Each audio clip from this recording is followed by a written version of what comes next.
Hi, welcome to episode 1 of Widow Talk, where we come together once a week, every Wednesday, and we talk about being a widow. We talk about how it feels, how to navigate it, and where we're going from here. My goal with this series is to build a community, a platform where widows can come together. We can all chat in the comments and really find that personal one-on-one support within each other. I have been a widow for a little over a year now, and I can say that it is the loneliest journey that I've ever been on, and being in my position is painful, life-altering, and I wouldn't wish that on anyone. The loneliness that I have felt on this journey has threatened my life, and if I can help one person to feel less alone in this, I've accomplished my goal.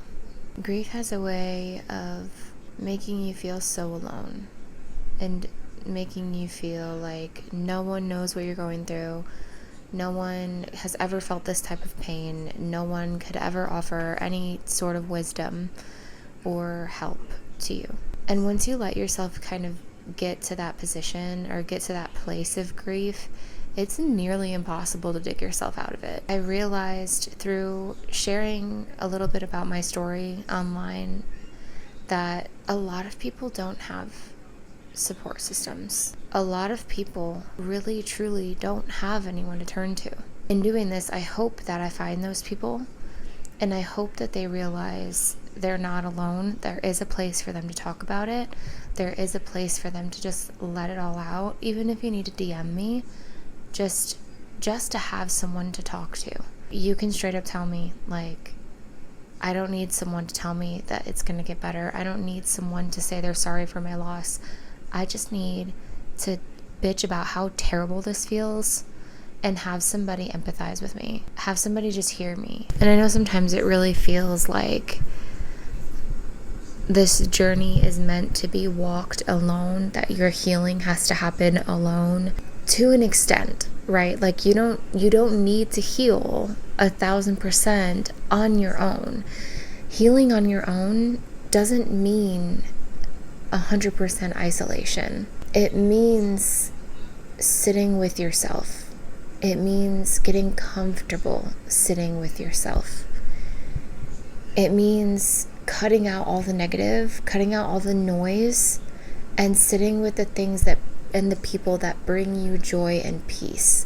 I have learned a lot on this journey. I have sat with and reflected on so much within myself. I am doing shadow work. I'll just sit in my room and talk to the air. I probably sound like a crazy person, but it really does help. When I get lost in being a single mom, it helps me feel like I'm being heard. When you're talking to a 3-year-old all day, my days are very lonely. Okay.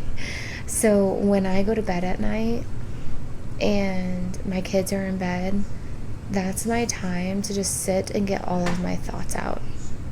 So I'll do my shadow work journal, and I will literally, I'll read the prompts out to myself out loud, and I will talk my answer through with myself out loud.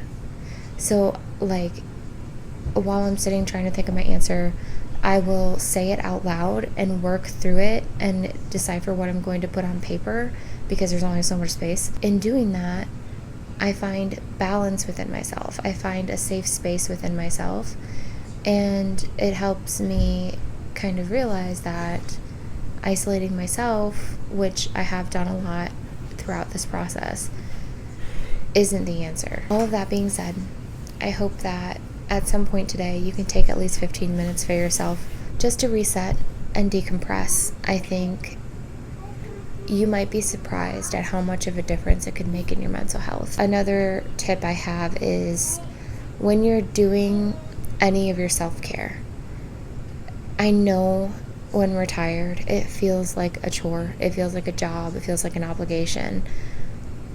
Try to reframe that mindset. And while you're washing your face or taking a shower or taking a bath, something that has helped me is creating a physical form out of things in my head. When I'm taking a shower after a really bad day, I will close my eyes and stand under the stream of water, and I will think about words for the bad things that I have felt throughout the day, or the bad things that have happened throughout the day. So like spilled coffee, or anxiety, or overstimulation, or nightmares. I have nightmares quite frequently from witnessing what I witnessed. And it sounds so silly, but imagining those as physical words literally stuck to my body, and then watching them wash away in the stream of the shower has helped a lot. It helps me release. It helps me feel like I don't have to hold on to this. As much as my nervous system tells me that I need to hold on to these things to prepare for the next blow, it's not. Like, it's not necessary. You don't have to hold on to it. You can let it go. It is okay. To touch on another note, I know I haven't really talked much about my personal story on here. I did share a video, I think it was over the summer. It was just a short clip of me driving and explaining my experience in text. I do plan to talk about that vocally on here. It's just really difficult to rehash that situation and bring it out onto the internet, because my husband and I's relationship at the time that he passed is very complex, and I carry a lot of guilt and a lot of blame that other people have pointed at me. It's a very sensitive topic, and I'm just being careful with myself. I plan to share that. It just has to be the right time for me mentally, and it has to be a day where I don't have my kids, because it's a very long, deep story, and because it deserves my full attention. I hope in some way this video helped you, and I hope to see you guys in the comments. We will be right back here next Wednesday. Take care of yourself today.